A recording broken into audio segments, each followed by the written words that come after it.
Halos kadarating ko kanina kasi nag-jogging ako sa Lingayen. Then nung nagpapahinga muna ako sa loob, tinawag ako bigla, may naghahanap daw sa akin. Nagulat ako, akala ko nirereklamo na ako.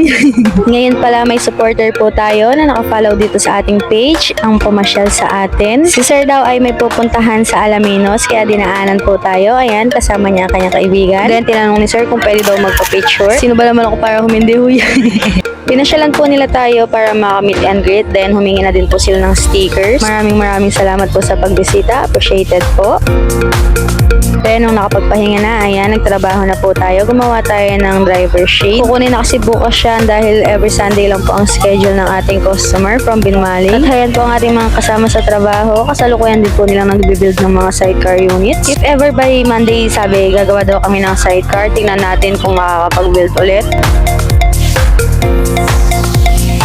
Yung ilalim pala niyan, ayan, kisame po siya with jet nose. Nilagyan ko siya ng 3 jet nose, ayan. Wala pa kasi yung nag-upholstery natin, kaya ako po ang gumawa. And yes po, yan ang trabaho ko bilang all around, pang-support.